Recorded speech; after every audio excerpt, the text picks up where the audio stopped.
Is there a person who just won't leave your head? That ex you can't stop thinking about, the friend who betrayed you, or the crush that feels like an obsession? If you're tired of that constant mental loop, if you want to finally reclaim your inner peace, this video is your ultimate guide. Today, we're unlocking an ancient, mind-blowing secret from Buddhist teachings that explains exactly why certain people have such a powerful hold on us. This isn't just about understanding the why, it's about giving you a revolutionary path to freedom. We're going to break down 6 profound reasons and then hand you a powerful step-by-step blueprint to finally get them out of your head. Now, find a comfortable space, take a slow, deep breath, and let's begin. Reason 1. It's not love, it's attachment. Let's start with a hard truth. What you think is love might actually be attachment.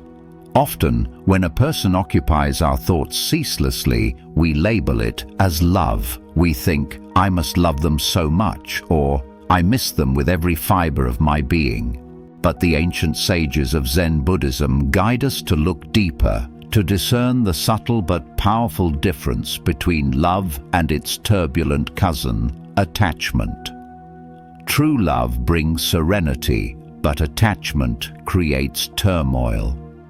If thoughts of this person bring anxiety, jealousy, or a constant need to check their social media, you're not experiencing love. You're holding on to them. You've attached your identity and happiness to their existence. The Buddha taught that attachment, or upadana, is a primary source of our suffering.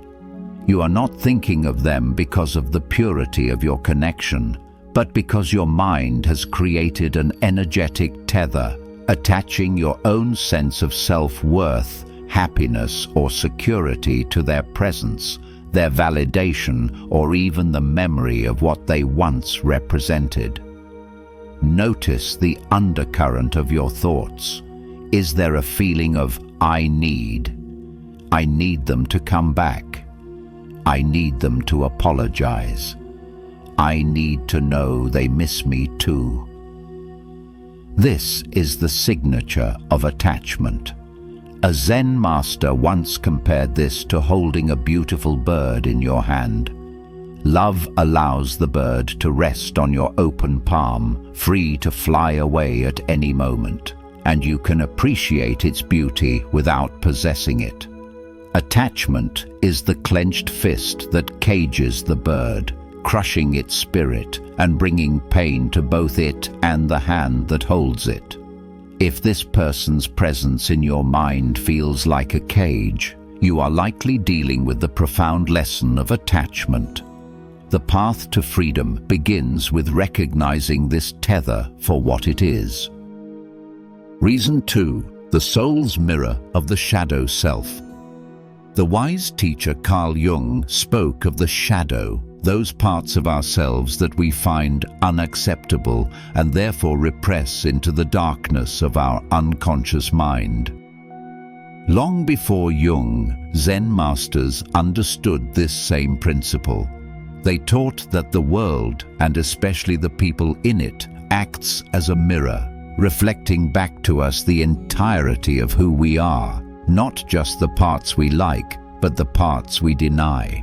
Often, the people who haunt our thoughts most intensely are those who serve as a screen upon which we project our own shadow. Your mind is using them as a canvas to paint a portrait of your disowned self. Consider the qualities in this person that your mind fixates on. Do you find yourself obsessively thinking about their success and confidence? It may be that you are projecting your own dormant potential, your own unexpressed ambition onto them. Their success triggers you because it reminds you of a part of yourself you have neglected. Conversely, do you find yourself ruminating on their perceived flaws, their mistakes, or their weaknesses? Be gentle here. and ask yourself if these flaws mirror something you are terrified to admit about yourself. Perhaps their perceived dishonesty reflects a subtle way in which you are not being true to your own soul. This projection creates an incredibly strong psychological bond. You are not truly obsessed with them. You are obsessed with the part of you that they represent. The practice of self-inquiry here is transformative. Ask, what specific quality in this person triggers such a strong reaction in me? And then, with courage, where does this quality exist in me, even in a small way? When you begin to own these projections, to bring your shadow into the light of your own compassionate awareness, the mirror's reflection fades. You take back your power, and the other person's hold on your mind naturally dissolves. Reason 3. An unfinished conversation of karma. In the West, we often misunderstand karma as a cosmic system of reward and punishment. But from a Buddhist perspective, karma is simply the universal law of cause and effect, a principle of balance. It's not about being punished for a past wrong. It's about life presenting us with opportunities to resolve unfinished business and bring things back into harmony. When a person simply will not fade from your thoughts, it is often a powerful indicator of a karmic entanglement. This is a sign that there is an unfinished conversation between your souls. This doesn't necessarily mean you need to speak to them again. This conversation is often an internal one. Perhaps they wounded you, and a part of you has never truly allowed the pain to be heard, acknowledged, and healed. The persistent thought of them is your soul knocking on the door, asking you to finally tend to that wound. Or perhaps you were the one who caused harm, knowingly or unknowingly, and a lingering sense of guilt or regret creates a karmic echo that reverberates through your mind. More subtly, this person may have been a teacher in disguise, embodying a crucial life lesson that you have yet to fully integrate. Did they teach you about boundaries, about self-worth, about the nature of trust? Until that lesson is fully learned and embodied, their ghost will remain as your spiritual tutor. This karmic connection acts as an energetic magnet, pulling your focus back to them time and time again, not to torment you, but to gently guide you toward completion. The persistent thought is not the problem, it is a symptom pointing toward the cure. Ask yourself with gentle curiosity, what is the unresolved energy here?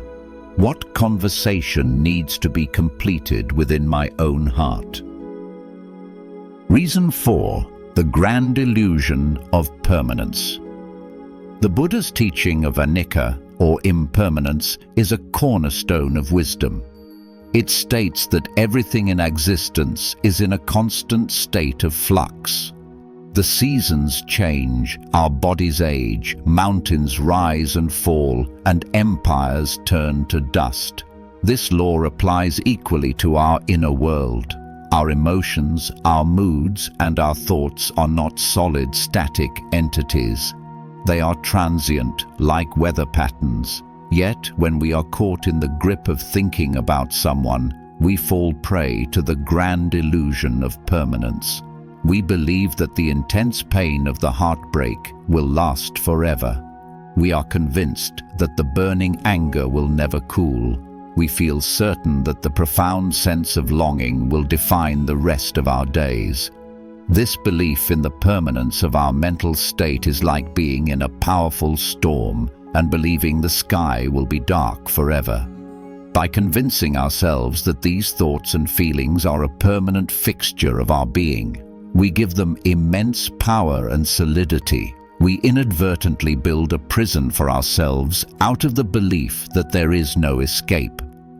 The practice here is to actively and gently remind yourself of the truth of impermanence. When the wave of emotion or the obsessive thought arises, you can whisper to yourself, "This too shall pass." This is not a dismissive platitude. It is a profound recognition of universal law. Acknowledge the intensity of the feeling, honor its presence, but hold it within the larger context of change. Just as the storm eventually passes and the sun returns, this mental state, no matter how all-consuming it feels right now, will also shift, change, and transform. Understanding this on a deep level loosens the thought's grip, allowing it to move through you instead of getting stuck within you. Reason 5. Mistaking the messenger for the message. One of the most liberating truths offered by Buddhism is this: you are not your thoughts. You are the awareness behind your thoughts. You are the vast, clear sky, and your thoughts are merely clouds passing through. However, when we are fixated on someone, we often make a fundamental error. We mistake the messenger, the thought, for the message, or even for reality itself. We begin to identify with the thoughts. A thought like, "I can't live without them," arises, and instead of seeing it as a transient mental event, we believe it to be an absolute truth. A thought about a past hurt appears, and we fuse with it, reliving the pain as if it were happening right now. This identification creates a powerful feedback loop. The more you believe and engage with the thoughts about this person, the more significant they feel. The more significant they feel, the more your brain produces them. You are essentially telling your mind, "This is important. Keep sending me these messages." The practice of mindfulness meditation is designed to break this cycle. It teaches you to create a space of separation between the observer, you, and the observed, your thoughts. When a thought about the person arises, you can learn to label it gently in your mind. "Ah, there is a thought of sadness," or "there is a memory of our last conversation." This subtle shift in language is incredibly powerful. It changes your position from being inside the thought, swept away by its emotional current, to being the calm, wise observer sitting on the riverbank. You are no longer the thought, you are the one who notices the thought. This practice slowly but surely starves the obsessive cycle of its power. Reason 6. The unfulfilled soul contract. Now we arrive at the deepest, most transformative reason of all. This perspective invites us to shift from a psychological understanding to a spiritual one. From this higher vantage point, certain people enter our lives not by accident, but by sacred agreement. They are part of a soul contract, individuals we have chosen to encounter on a soul level for the purpose of profound mutual growth. When a person refuses to leave your mind long after they have left your life, it may be a sign that this spiritual assignment, this soul contract, remains unfulfilled. The lesson has been presented, but it has not yet been fully received. This final reason asks you to consider a radical shift in perspective. What if this person's persistent presence in your mind is not a problem to be solved, but a sacred invitation? What if their recurring memory is not a sign of mental distress, but a beacon guiding you toward your own awakening? Our most difficult and challenging relationships are almost always our greatest spiritual teachers. The person who occupies your mind might be the precise catalyst your soul requires to evolve to the next level of consciousness. They are the grit in the oyster that creates the pearl. Instead of pushing their memory away, what if you leaned in with curiosity? Instead of asking, "How can I finally get them out of my head?" ask a new set of questions. What is my soul trying to learn through this connection? What part of me is being asked to awaken? If this person were my greatest teacher, what would their lesson be? This shift transforms the entire dynamic. The person is no longer a tormentor, they become a key. The persistent thought is no longer a burden. It becomes a doorway to enlightenment. Perhaps they remain in your thoughts, not because something is wrong with you, but because something powerful and important within you is waiting to be born. The path to reclaiming your inner sanctuary. Understanding the reasons is the first step. Now, let's walk through the Buddhist practices that pave the path to liberation. Become the silent watcher. When thoughts of this person arise, your first instinct may be to fight them. Don't. Imagine your mind is a vast open sky. The thoughts are clouds. Simply watch them drift by. Don't judge them. Don't engage with their story. Don't try to push them away. Just observe. Ah, a cloud of memory. There goes a cloud of sadness. What we resist persists. What we observe with detached, loving awareness naturally dissolves. Ask the heart's questions. With deep compassion for yourself, begin a gentle inquiry. Ask, what hunger in me does this thought feed? What fear is this thought protecting me from? What part of my own story is this person's memory asking me to heal? Approach this not as an interrogation, but as a loving conversation with your own soul. The answers will arise from the quiet wisdom within you, not from force. Practice opening the hand. Letting go is not an act of force. It is an act of surrender. Imagine you are trying to hold water in a tightly clenched fist. You can't. It slips through your fingers. But if you open your hand into a gentle cup, you can hold it. Acceptance is this open hand. It isn't saying you approve of what happened. It is simply ceasing to struggle against the reality of it.